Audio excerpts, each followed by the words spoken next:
Welcome to the 18th FIFA Christmas Awards. Or is it the 19th though? We don't know. We've disingenuously pretended to forget how many times we've held these awards, at least 14 times, so there's a starting point for anyone who cares enough to tot it up.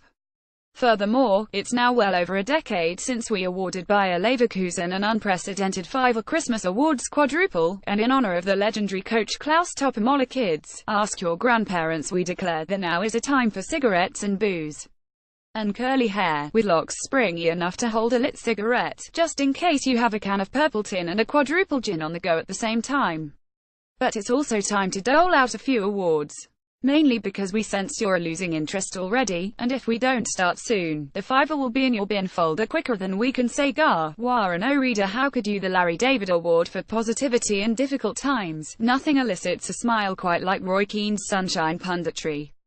He spent most of the year thinking out loud as he tried to develop a cure for Jose Mourinho, pausing to sigh and sadly shake his head at the idea of a man shaving his legs, but he also found time to share a few thoughts on Liverpool.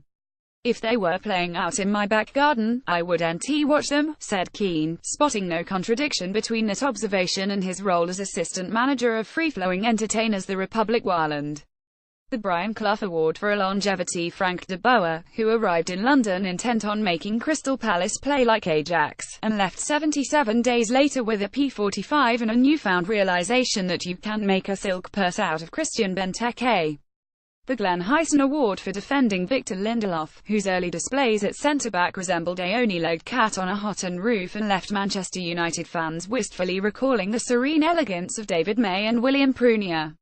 The Madonna Award for Naked Ambition. Everton, who set their sights on breaking into the top six after a busy summer in the transfer market, then spent most of autumn in the bottom six. It was the worst attempt to reach the next level since Birmingham manager Barry Fry decided the only way to get his club out of the second tier was to break a long-standing curse by maturating extravagantly all over each corner flag. It worked. They were relegated.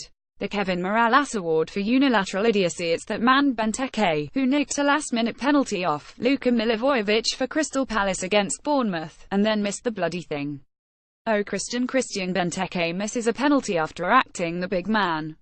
Photograph. Craig Mercer. Camera Sport via Getty Images. The Sutton United Award for cravenly kowtowing towards the faux outrage brigade. Sky Sports, who issued an on-air apology after Alan McInally said a particularly excitable fan was having a heart attack.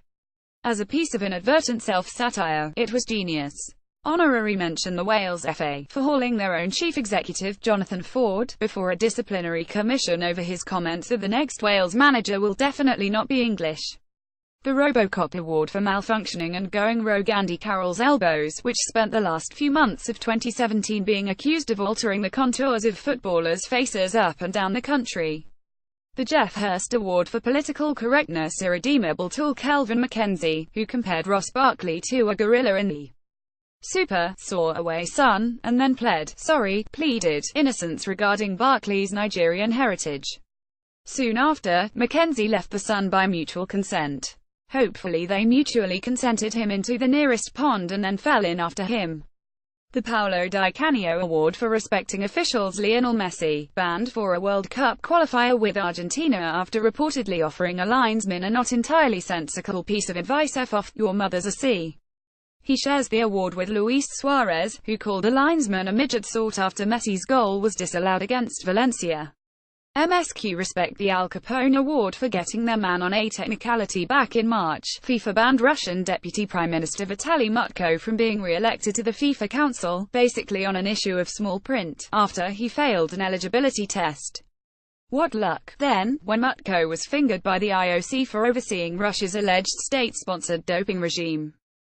Photograph. Nick Potts. The Boris Johnson Award for International Relations. Back in January, shortly after Marco Silva arrived and promptly improved Hull beyond all recognition, despite selling their two best players, Paul Merson and Phil Thompson were invited to chuck in their 2 cents on the affair.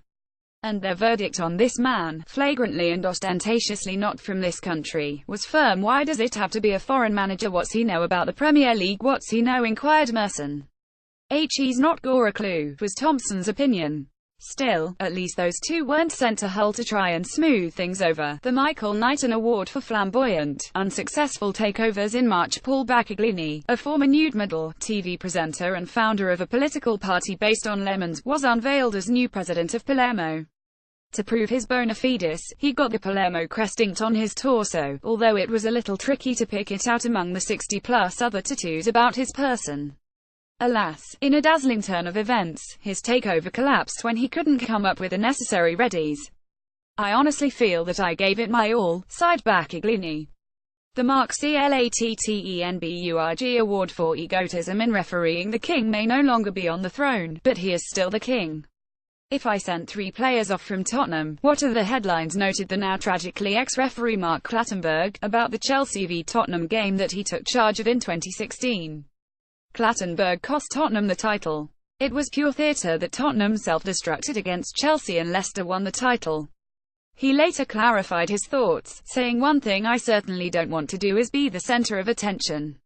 Sure. Player of the Year Saido Berahino, for selfless services to the confidence of goalkeepers everywhere. A one-time Tottenham target with an England call-up to his name, the Stoke striker has not scored in 2,187 minutes of football. The good news for Stoke: his £70,000 per week contract runs until June 2022.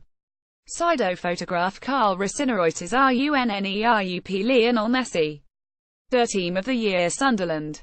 The Championship strugglers are courting back-to-back relegations, and did not win a home match in any competition between the 17th of December 2016 and the 16th of December 2017. They're currently on their 3rd Manager of the Year. Splendid. Bumper ONEOFF Festive TV Radio Special. All the highlights from the Christmas and New Year period. Right. You are joking, aren't you? Mail. Send your emails, presents and Christmas cards to the.boss@theguardian.com. Have a Merry Christmas and a Happy New Year. We'll be back on Tuesday the 2nd of January.